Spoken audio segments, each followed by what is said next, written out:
Hey everyone. Welcome back to Noodle Gaijin. Today I'm not wearing a headband. It was a pretty short autumn, so it's already pretty cold here in Maniwa City. Still, I mean, it's beautiful out today, but it's definitely cold at night. So I got my flannel on, got the beanie. Sweaters, it's back to sweater weather. Great weather for ramen. Yeah, in particular the style, which has become one of my favorite, which is tonkotsu. This is like the original tonkotsu. Tonkotsu is really famous in Fukuoka. Did I say that right? Fukuoka? I think so. Which is on the southern islands of Japan. We haven't been there yet. Yeah, it's kind of far from our house. It's a few hour train ride, but it's in the southern island of Kyushu, and we got to get down there and go try some really good tonkotsu ramen spots because it is my favorite. This is the Hakata Tonkotsu, Hakata meaning from that area in Fukuoka where they take the pork bones and they boil them for up to 12 to 20 plus hours. So I mean they can boil these bones for days, and it creates this really milky white, creamy, kind of opaque broth, and full of collagen and nutrients. And we have the cashew pork, which is traditional. I always like corn in my my ramen. I don't know what that is. I like corn too. I fell in love with that in Kyoto, and I can never go back. We got the soft boiled egg. Yes. The green onions. It's great. And a little bit of the chili oil and the little chili flakes with the black sesame. Can't wait to eat this. I'm actually starving today, so I can't wait to get into this. You doctored it up real good. Our sake today is coming from a brewery called Kiku Masamune. And this brewery has a 360-year history dating back to the Edo period. Go to their website. I will link it up below in the by the comments down there. And you can go to their website and check it out. This has been one of my favorite sakes that we can find at our local liquor store. And it's a Namazake. Namazake is a very special sake, which really shows the brewer's hand because it is not pasteurized. Generally speaking, sake, for the most part, is pasteurized twice. That way it has a longer shelf life.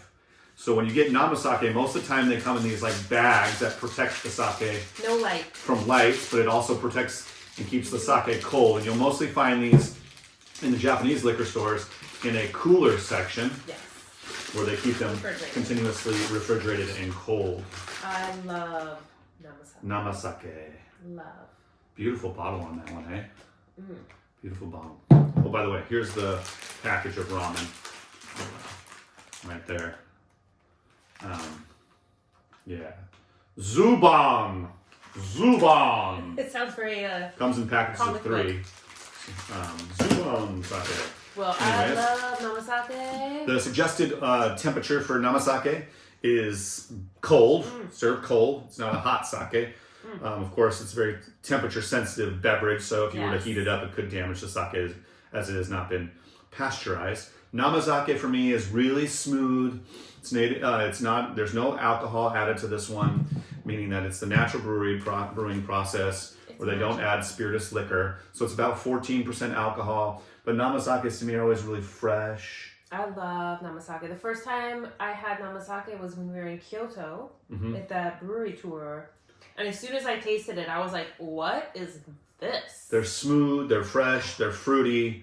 And I'm guessing that the public at large, especially those that are new to drinking sake, would probably love this style. Hard to find though overseas because it has to be kept refrigerated. So finding this is particularly challenging, and traveling with it is particularly challenging. Let's pour ourselves some of this. Oh, I can already smell it. It's so fruity. Yuck.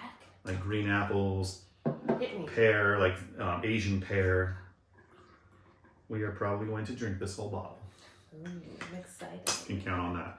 I also have my trusty beer mug here with some Asahi. It's in a Kirin Ichiban glass, but... Kumpai. Go back. Ah. There's something slightly effervescent about the Namazake as well. It's like a little zip to them. God, this is really fruity. So good. Really like light and soft and fruity. Taste the rainbow. Yeah. Let's get into this ramen just a touch. I gotta taste this broth. You know, it is a packaged ramen. It's an instant ramen. So with instant ramen, of course, you're rehydrating the noodles, and sometimes the texture of the noodles, you gotta kind of get it perfectly right in order for it to really work. But I try not to overcook them. That's my key. This ain't no top ramen though. Yeah. This is really, really good. Let's see the broth here. It's got that milky white. Boy, that's good. That's good ramen. For instant ramen, this is good. That's what I said. It's no top ramen. That's really good. This tastes like restaurant ramen. Thomas is probably extra hungry because he was slaving away this morning. Physical labor. I'm building a staircase that comes down from our garage and our gym.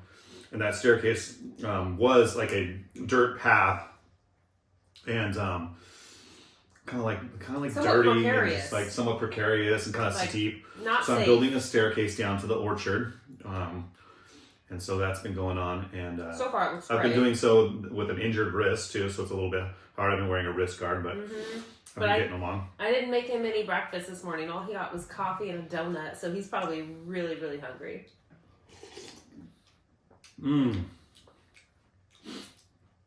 It's not quite as like powerful as I would have thought it would have been.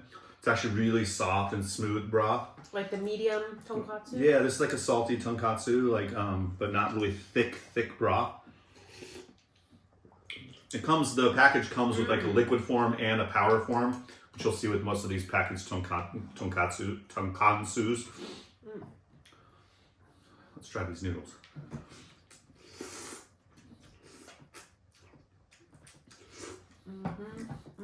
Noodle texture is a little soft for me. I like a little slightly firmer noodle, but you know, just a standard instant ramen noodle.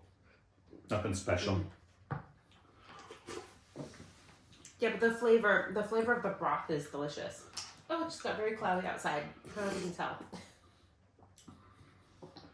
can tell. The pork little cutlets in there are great too. That makes it feel more restaurant style.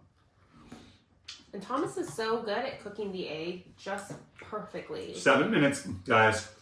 You boil the egg for 7 minutes. Not a second longer. Yep. Take it out of the water and immediately put it under cold water to stop the cooking process, and you'll get this beautiful creamy yolk. It's never fails. 7 minutes. But do you put the egg in when it's already boiling or when it's cold? When the water's already boiling. All right, so you got to clarify. 7 minutes into boiling water. If I had to give this ramen a rating out of 10, which I've been doing, you know, this isn't blowing me away. I've had better instant ramens, but also I've been doing the store-bought ones that are in the cold section, which are actually fresher.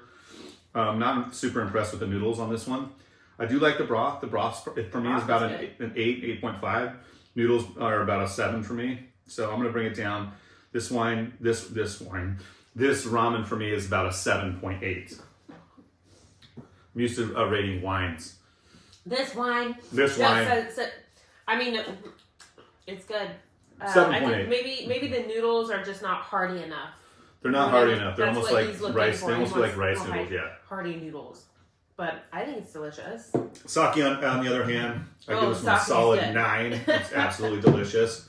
Super smooth. Not incredibly expensive. I think it's 1,100 yen at this Where's the brewery? the grocery. The brewery, it started, as I mentioned, about 360 years ago in the year 1659. And it started in Kobe. Oh, it's from Kobe. Yeah. Okay. It started in Kobe, actually right outside of Kobe in a place called Mikage, Kobe, which is down in that Kobe area outside of the main city. Mikage, Kobe, 1659. So this brewery has been around a hell of a long time. It actually was destroyed in an earthquake at one period. They rebuilt it. Now it's like a museum. So if you're down in Kobe, look for this brewery. Once again, it's down in the description below, but it's called Kiku Masamune. Kiku Masamune in my worst Japanese. Masamune. Okay. Our Japanese lessons have been continuing. You wouldn't know. I think that I am slightly improving my listening comprehension, which is good. But I still struggle when the natives speak really quickly. But I think my listening comprehension is getting a little bit better. So that's been going on. We got lots of projects going on. As I mentioned, I'm building the state staircase. We just got done refurbishing a old Japanese trunk where we sanded it down, painted it. It's so pretty now. Pretty cool. The hardware on it looks great. We left the hardware kind of rustic on it. We thought about replacing it. We were like, no, let's just leave it. I started my restoration of Japanese knives. I have about 10 Japanese steel knives that I picked up, used, that are pretty beat up and rusty. So I started that. So there's been a lot going on. We painted the bedroom. Went on a trip to Kurashiki. I was going to do the sake from Kurashiki, which is like one of my favorite breweries down there, but we drank it. That's long gone. So yeah, we've been very busy. Raquel's exit to South Korea is upcoming with 10 days or something like that. Yes, I don't even know. I'm not entirely sure what I want to do a video about in South Korea, in Seoul. I don't think of something. Fun. Maybe I'll just film all the meals if I can find some good food. She'll be in South Korea for 6 days, and then I will watch the cat here at home. And then when she gets back, I will be making my exit,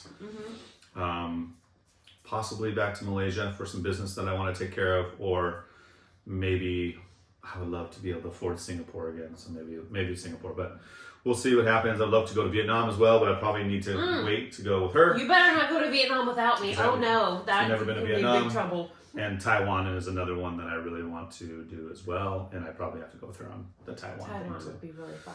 So lots to come.